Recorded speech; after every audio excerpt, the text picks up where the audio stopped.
हम ब्रह्म।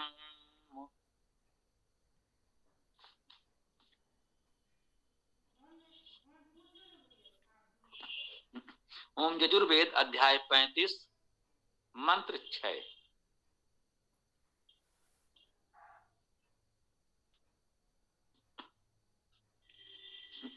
ओम प्रजापतौ त्वा देवतायाम उपोदके लोके निदधामि असौ अपहनासो शुचत अघम। छोटा सा मंत्र है। प्रजापतौ, प्रजापति में, त्वा तुमको, देवतायाम देवता में, जी ये देवतायाम देवता में, प्रजापतो प्रजापति में, अर्थात कहेंगे प्रजापति देवता में। प्रजापति को देवता माना गया, देवता उसका विशेषण है, वो देवता जो प्रजापति है।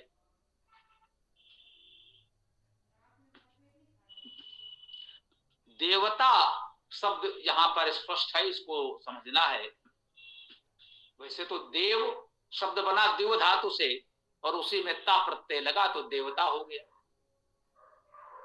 अब संस्कृत व्याकरण के अनुसार देव पुल्लिंग है, देवता स्त्रीलिंग है।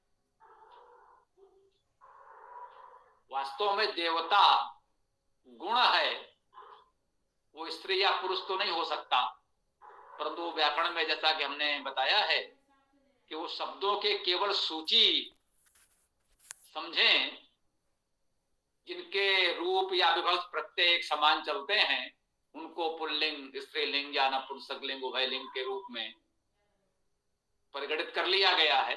उसका नर नारी जैसा कुछ होने से कोई संबंध नहीं है, ये तो स्पष्ट है। देवता का अर्थ है देवत्व, देव होने का भाव, देव होने का गुण, वो गुण कर्म स्वभाव जो होने से हम किसी को देव कहते हैं, उसे हम देवत्व या देवता कहते हैं। संस्कृत व्याकरण में त्वा प्रत्यय लगाएं या ता प्रत्यय लगाएं, दोनों का अर्थ एक ही है, देवत्व या देवता, लघुत्व या लघुता। क्योंकि देवता शब्द बहुत प्रचलित है अलग रूप में, तो इसको दूसरे शब्द से समझ पाएंगे। से लघु है तो लघु से त्वा प्रत्यय लगेगा तो लघुत्व बनेगा, और ता प्रत्यय लगेगा तो लघुता बनेगा। इसी प्रकार गुरु से भी गुरुत्व और गुरुता बनेगा, उसी प्रकार देव से देवत्व और देवता बनेगा। अब अर्थ आप स्पष्ट रूप से इसका समझ सकते हैं। देवता का अर्थ है देव होने का भाव, देव होने का गुण।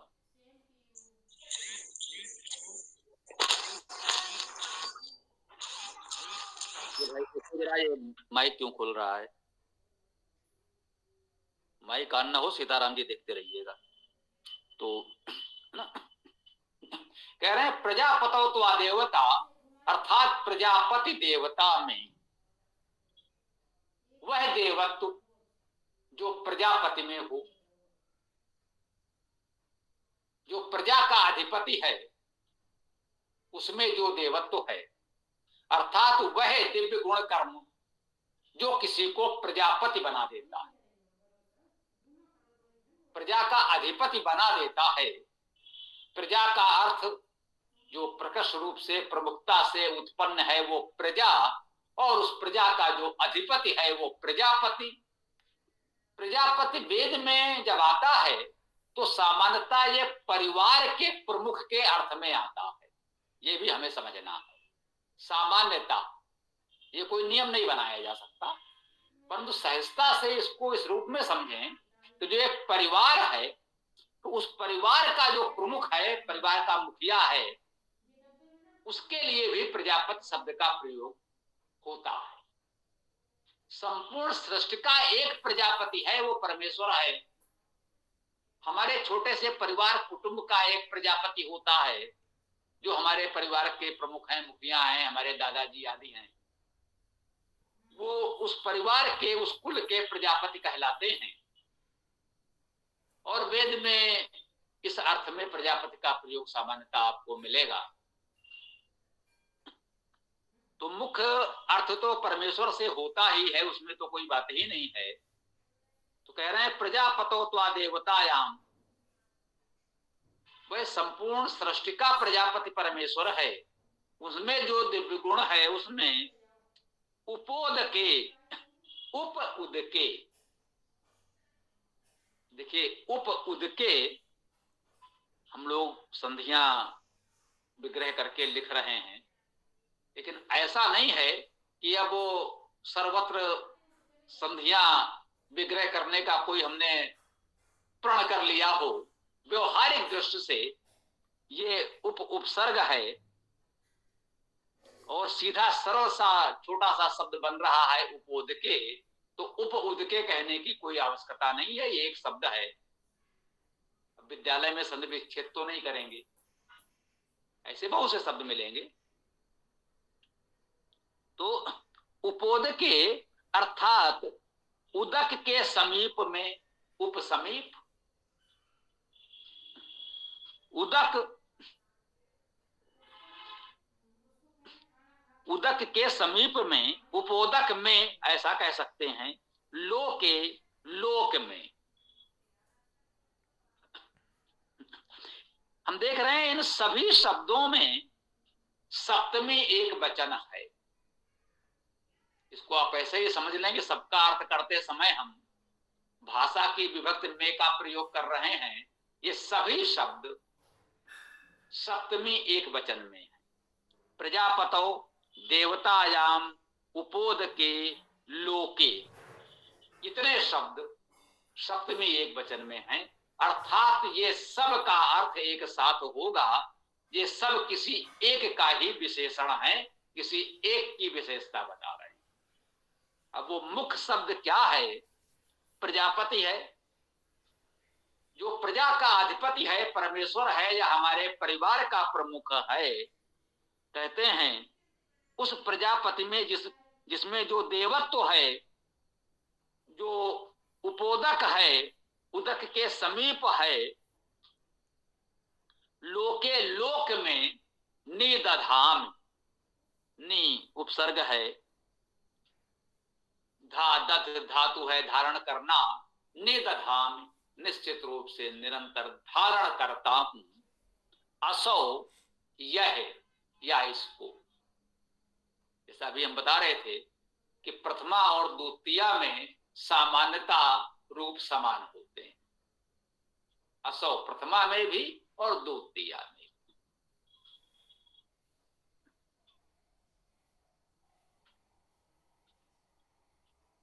कहीं इसको सप्तमी भी मान लिया जाए, बोले जब प्रजापतो है तो असो भी, परंतु है नहीं मेरे विचार से। तो कह रहे हैं कि इस तुमको हम उस उपोदक देवता प्रजापति लोक में निदधान धारण करते हैं, वहां स्थापित करते हैं।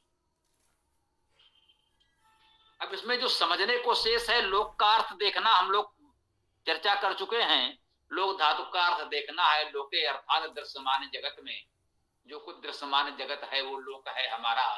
वही हम कहते हैं पृथ्वी लोक, चंद्र लोक, सूर्य लोक, या पृथ्वी पर ही कहीं हम कहते हैं देवलोक, असुर लोक, मानव लोक। तो विभिन्न गुण कर्म स्वभाव के या भौगोलिक कारणों से जो विभिन्न पृथ्वी के भाग हैं, उनको भी हम लोगों ने लोक के रूप में इस प्रकार से कहा है।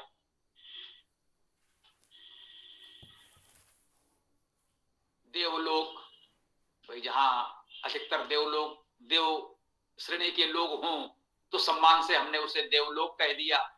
ये मानव लोक है, मर्त्य लोक है, यहाँ संवरणशील प्राणी रहते हैं, स्वाभाविक है, इसलिए हम उसे मर्त्य लोक कह देते हैं। तो जो दृश्यमान जगत है उसे हम लोक कह रहे हैं। अब रह गया शब्द उपोद के। उप तो उपसर्ग है समीप के अर्थ में, उद उन्द क्लेदने धातु है, अर्थात आर्द्र होना, गीला होना, जल होना।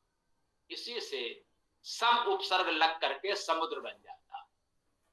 उद उन्द, सम्यक उदक जल जिसमें है वो समुद्र, और उप उदक अर्थात उस जल के समीप में जो है वो उपोदक, जिसके समीप जल है वो उपोदक, ऐसा अर्थ हम ग्रहण कर सकते हैं। जो जल के समीप में है, जिसके समीप जल है, जो जलों से युक्त है, उसे हम उपोदक कह सकते हैं। कहते हैं ऐसे लोक में हम आपको स्थापित कर रहे हैं, निदधाम धारण करता हूं। जो उपोदक है, जिसके समीप जल है, जो जल के समीप है, क्योंकि जल के बिना तो जीवन है नहीं। जीवन तभी संभव है जब वहां जल भी उपलब्ध हो। भोजन तो कुछ दूर जाकर खोजा जा सकता है, परंतु जल निकट होना चाहिए। उपोदक होना आवश्यक है। भोजन तो कुछ श्रम करके यहां वहां से खोज कर लाया जा सकता। ये बात महत्वपूर्ण है। हम लोगों ने सामान्यता भी पढ़ा सुना जाना है कि प्राचीन सभ्यताएं सामान्यता नदियों के किनारे विकसित हुई। जो भी हम लोग प्राचीन सभ्यताओं के बारे में पढ़ते हैं, वे हमारे देश की हो या किसी देश की हो, इस पृथ्वी पर कहीं भी जो प्राचीन सभ्यताएं विकसित हुई वो सामान्यतः नदी घाटी सभ्यताएं थी। प्रमुख नदियों के समीप ही विकसित हुई, क्योंकि जीवन के लिए जल बहुत आवश्यक था। और नदी वो साधन है जहां निरंतर जल प्रवाह है, उसके समीप है, तो फिर जल का अभाव नहीं होगा। सरोवर सूख सकते हैं, नदी तो प्रवाहमान रहेगी, निरंतर उसका जल हमें उपलब्ध होता रहेगा। तो नदी के किनारे सभ्यताएं विकसित हुई, इसीलिए उसी के लिए यहां कहा जा रहा है उपोदके। उदक के समीप में जो लोक दृश्यमान जगत स्थान क्षेत्र है, वहां पर मैं तुम्हें स्थापित करता हूं। और किन गुणों के साथ? बोले प्रजापतो देवतायाम, प्रजापति देवता में जो प्रजापति का देवत्व है, उस देवत्व में स्थापित करता हूं। उपोदक में जल के निकट लोक में मैं आपको स्थापित करता हूं। अपहना सो सुचत अघम। अब कह रहे हैं अपह। अब देखिए यहां पर एक संदर्भ और है। सामान्यता आप पाएंगे कि वेद में अपा का अर्थ भी जल कर दिया गया है, अपा और आपा विशेष रूप से। अप धातु का अर्थ पालन करना है, यद्यपि इसमें अपा अव्यय भी लिखा हुआ है, लेकिन ये ठीक नहीं लग रहा है, क्योंकि वहां पर अपा का अर्थ पालक लिखा है मंत्रार्थ में, तो वही ठीक प्रतीत हो रहा है। पालन करता, अप धातु का अर्थ है पालन करता। अपाव्यय के रूप में कोई जल मान लेता हो तो अलग बात है, परंतु अप धातु का अर्थ पालन करना है, तो अपा का अर्थ हुआ पालन करने वाला। उसे पालक भी कह दिया गया, कोई बात नहीं। तो अपा का अर्थ है पालन करने वाला, ना हमारे। अब ये ना जो है ये भी महत्वपूर्ण है।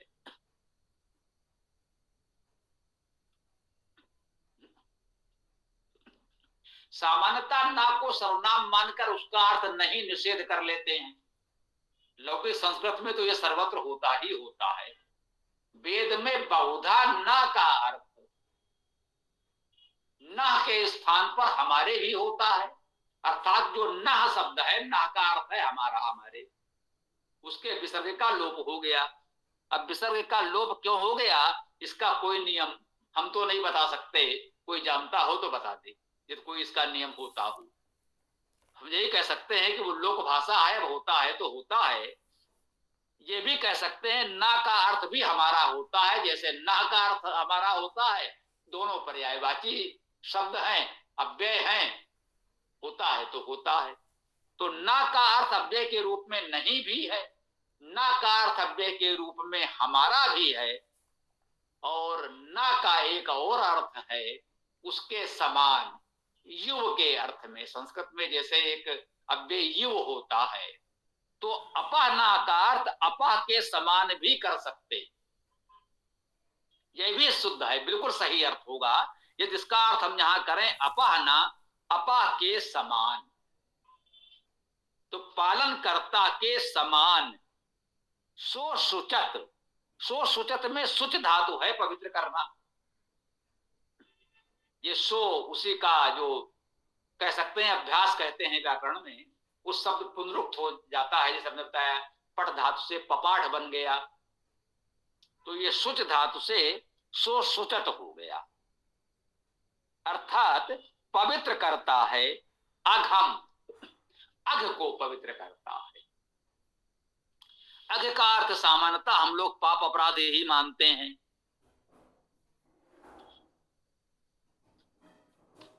इसको हन धातु का रूप भी मानते हैं, मारना, हिंसा करना। तो अघ का अर्थ है पाप अपराध आदि ग्रहण करते हुए कह सकते हैं जो पाप है या पापी है उसको भी शुद्ध करता है, पवित्र करता है। शुच धातु का अर्थ शुद्ध करना, पवित्र करना हम सब जानते समझते हैं। तो इस छोटे से मंत्र से हम ये प्रेरणा ग्रहण कर सकते हैं कि जलों के निकट स्थान पर ऐसे लोक में वास प्रदान कर रहे हैं। वो देवत्व जो प्रजापति में है, परमेश्वर में है, हमारे कुल समाज के प्रमुख में है, ऐसे देवत्व में हम अपने आप को स्थापित करें, या ऐसा देवत्व हम अपने जीवन में धारण करें, और वह पालन करता परमेश्वर या हमारे समाज के प्रमुख पालन करता लोग, हमारे परिवार के प्रमुख, हमारे पालन करता, हमारे अग्रज पितर, सो सुचत अघम, यदि कहीं हमसे कुछ पाप अपराध भी हो रहा हो तो हमें शुद्ध करें, उससे बचाएं, उससे रोकें। ये अर्थ तो ना ही ग्रहण करें कि आप चाहे जितने पाप अपराध करते रहें उन सबको वो धो पोछ कर साफ कर देंगे, इसकी संभावना तो नहीं मानी जानी चाहिए। यह वेद की विचारधारा तो नहीं। उस पाप करने से हमको रोक सकते हैं, बचा सकते हैं, हमको पवित्रता प्रदान कर सकते हैं कि हम उस पाप अपराध से बच जाएं, उससे दूर हो जाएं। ऐसा नहीं हो सकता है कि हम तो अपराध करते रहें और उसके परिणाम से हमको बचाते रहें, ऐसी कोई व्यवस्था वेद में तो नहीं। अब जो भी प्रश्न आदि हो तो आप रख सकते हैं। इसकी चर्चा को हम यहाँ विराम देते हैं। और हाँ, आपने वो जो दूसरे मंत्र के अर्थ की बात की थी, तो उसके विषय में निवेदन यही है कि वो वेदायन में उसके विस्तार से चर्चा व्याख्या की गई है, उसको देख लें। और फिर कभी विशेष रूप से रविवार को प्रयास किया जाएगा, यदि और अधिक आवश्यकता होगी तो उस पर चर्चा कर लेंगे। हो सकता है उतने से बात पूरी हो जाए तो ठीक है, क्योंकि अब वो सायंकालीन कक्षा की तो अपनी सीमाएं हैं, उसी के अंतर्गत ही हम लोग बात करते हैं कि जो आज का मंत्र है उसकी ही व्याख्या चर्चा कर सकते हैं, क्योंकि समय की भी सीमा है। तो अब इस मंत्र से संबंधित कुछ प्रश्न विचार आदि हो तो रख सकते हैं, और उसके पश्चात हम लोग इस सत्र को विराम देंगे। ओम खम ब्रह्म। स्वामी जी, यहाँ जो शब्द आया है प्रजापतौ, ये एक वचन में है या बहुवचन में? एक वचन है जी, मैं भी यही पूछ रहा था। एक वचन, एक वचन में आ रहा है। जी जी, ये एक वचन में ही। फिर प्रजापति शब्द वो किस में जाएगा? भाई प्रजापति का ही तो सप्तमी रूप है ये, प्रजापतो। अच्छा, प्रजापति का सप्तमी रूप, सप्तमी एक वचन है ये प्रजापति में। धन्यवाद जी।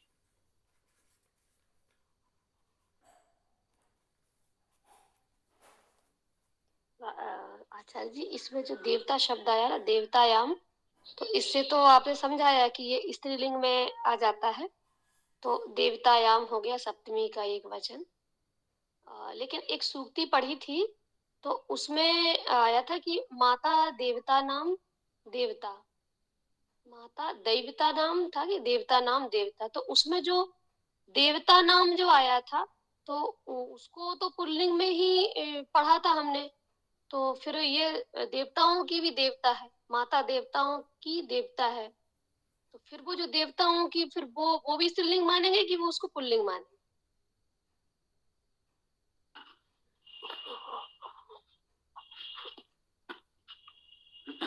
देखिए, एक तो ये कि हम लोग वेद चर्चा कर रहे हैं, वेद में जो कुछ है उस पर विचार कर सकते हैं, और इतने विशाल संसार में कब किसने कहा क्या प्रयोग कर दिया, वही तो हमने निवेदन किया है भाई।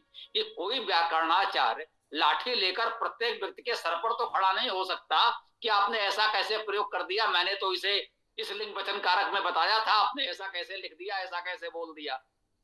तो अब सूक्ति आपने पढ़ी है, पता नहीं किस व्यक्ति ने किस भाव से कहा क्या लिख दिया है, तो उसका वो इतना ही समझें कि वो क्या कहना चाहता है, ये आपकी समझ में आ गया, यही पर्याप्त है। जो कुछ भी कहीं किसी ने कहा है उसको विशुद्ध व्याकरण की कसौटी पर कसने का प्रयास ही मेरे विचार से अव्यवहारिक है, क्योंकि प्रत्येक व्यक्ति इतना बड़ा व्याकरणाचार्य नहीं होता। सहज भाव से दिन भर जो वो भाषा बोलता है वो इतना ध्यान नहीं रख पाता, कोई भी हो, संभव ही नहीं है किसी के लिए। यही तो हम आपको समझाना चाह रहे हैं कि वो क्या कहना चाह रहा है, बस उसकी बात को समझने का प्रयास करें, उसमें इतना ज्यादा विवेचन करने की आवश्यकता नहीं है। ये ठीक है, देव और देवता, देवता गुण है ना, कहता है देवत्व और देवता, तो उसके अर्थ को समझे। अब उन्होंने कैसे किस अर्थ में कहा माता देवता नाम देवता, अब माता को उन्होंने देवता नाम देवता कह दिया है, उस हिसाब से तो वो कहना चाहिए मातृत्व देवता नाम देवता। तो हो सकता है वो उसमें क्या है मुझे तो दिख नहीं रहा है, आपने कहीं पढ़ा है, अब उसको देखिए कि वास्तव में वहां क्या लिखा है, किसने लिखा है, उसके कहने वाले का स्तर क्या है, वो कितना व्याकरण का ध्यान रख पाया है। तो ये सब बातें हमें ध्यान में रखनी चाहिए। ऐसा नहीं कि संस्कृत में कहीं किसी ने लिख दिया है तो मान लें कि वो ब्रह्म वाक्य है, वेद वाक्य है, ऐसा नहीं होता।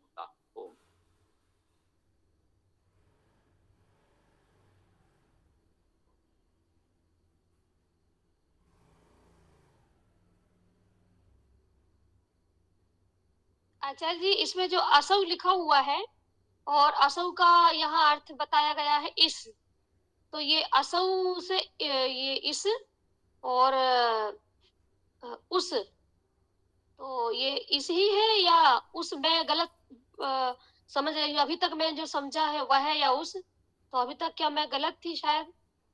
इस ही है या कोई दो अर्थ भी निकल सकते हैं? असौ का अर्थ यह तो बहुत आता है। अरे जो आप मंत्र प्रतिदिन पढ़ते हैं, यजुर्वेद का अंतिम मंत्र, जो असौ आदित्य पुरुषा, अभी एकदम ध्यान आ गया है ना, वो तो आप पढ़ ही रहे हैं ना, जो असौ आदित्य पुरुषा, जो यह आदित्य पुरुष है, या वह भी कह ले तो अर्थ तो वहां वो भी निकल आएगा। तो वो कोई इतनी बड़ी बात नहीं है। मैंने यही कहा कि इतना होता है, बहुअर्थी शब्द है, यह के स्थान पर वह प्रयोग कर दिया या वह के स्थान पर यह प्रयोग कर दिया, ये कोई बहुत बड़ी समस्या नहीं है, व्यवहारिक बने और इतना सब चलता है, स्वीकार करें, हम यही कहेंगे। जी।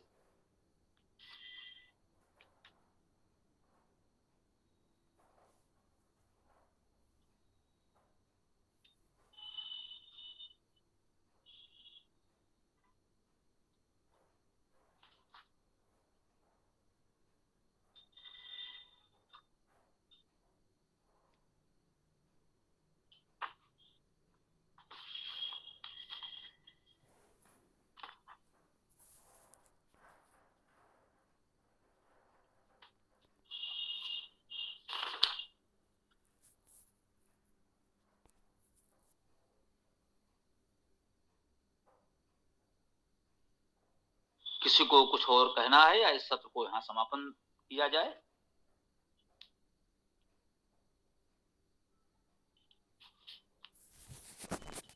स्वामी जी, मुझको एक प्रश्न है, आध्यात्मिक प्रश्न, क्या मैं पूछ सकता हूँ?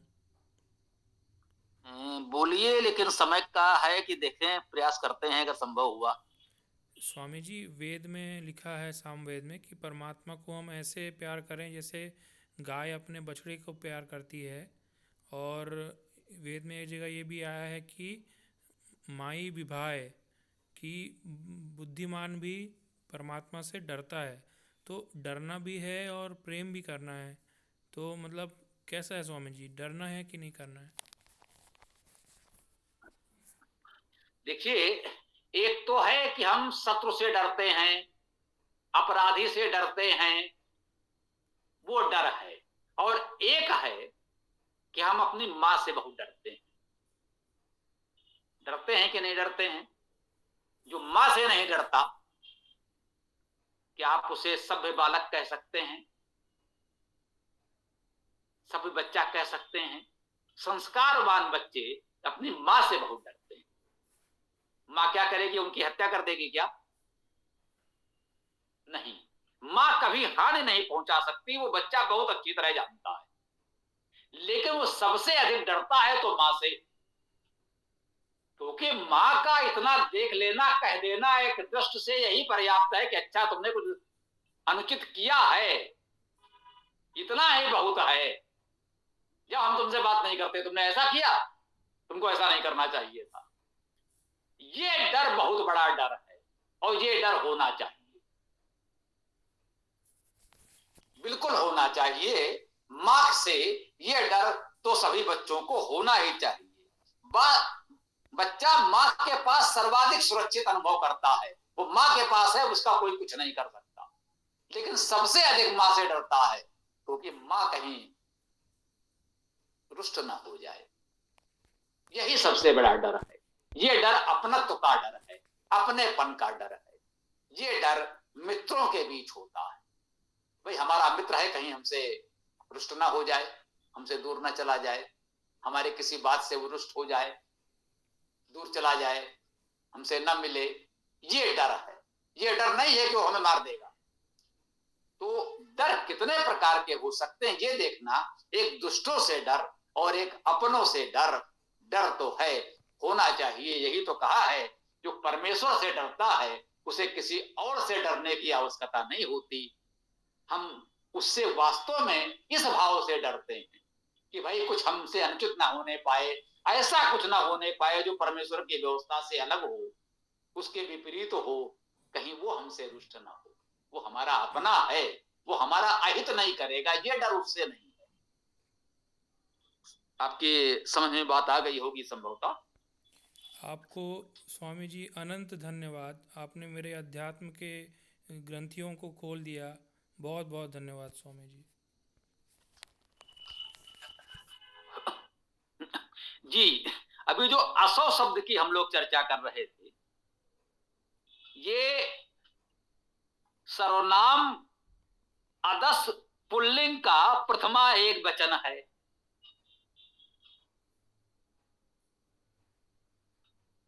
ठीक, अब आप इस दृश्य से भी देख सकते हैं, शब्द आदि की दृष्टि से इसमें अदस शब्द कहा गया। अब अदस कहां आगे मिलेगा वो भूल जाइए, लेकिन खैर कहा गया तो कहा गया।